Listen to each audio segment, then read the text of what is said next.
وعنده مفاتح الغيب لا يعلمها إلا هو ويعلم ما في البر والبحر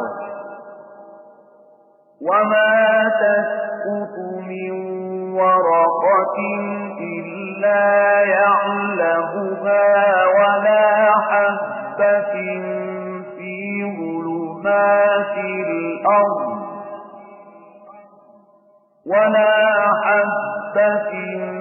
في ظلمات الأرض ولا رطب ولا يابس إلا في كتاب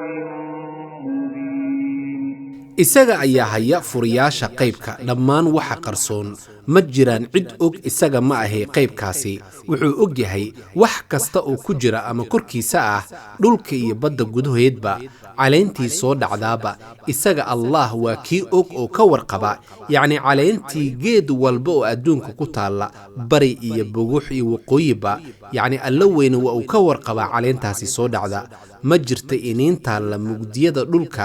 iyo wax qoyan ama wax qalalan oo aanu ku qornayn kitaabka cad ee looxul maxfuudka wax walba oo adduunkan yaala alla weyna agtiisa looxul maxfuudka ay ku qoran yihiin woona ka warqaba والذي يتوفاكم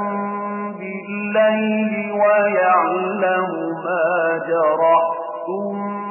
بالنهار ثم يبعثكم فيه ليقضى أجل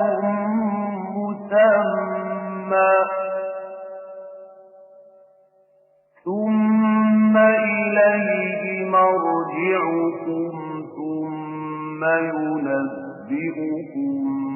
بما كنتم تعملون.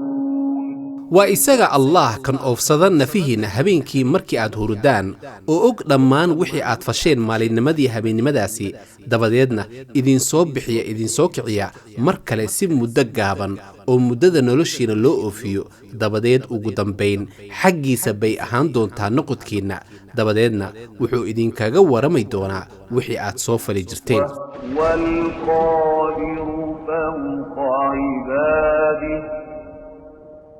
ويرسل عليكم حفظة حتى إذا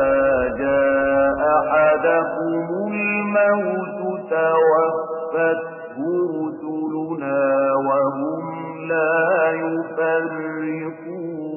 isagoo Allah waa kan aan la loodi karin oo ka koreeya adoomadiisa wuxuu idin soo diraa ilaalo malaa'ik xifdinaysa oo qoraysa dhammaan qof walba amaladiisa wanaagsan ama amaladiisa kuwa xun korkiina ah tan ilaa iyo geerida ay ugu soo dhawaato mid idinka mid ah oo rusushayada malakul mawdka iyo caawiyaashiisa ay qaadaan naftiisa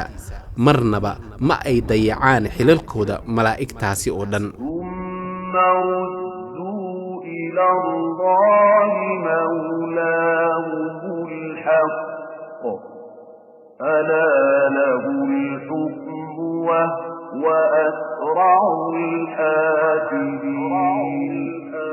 الحاسبين. dabadeed waxaa loo celiyaa dhammaan nafihii uu soo qaaday malakul mawdka xagga alle mowlahooda mudanahooda runta ah alle rabbiga caadilka si uu u abaalmariyo hubaashi isaga ayaa leh xukunka isaga ayaana ah kan ugu dhaqsiyaha badan xagga wax xisaabinta.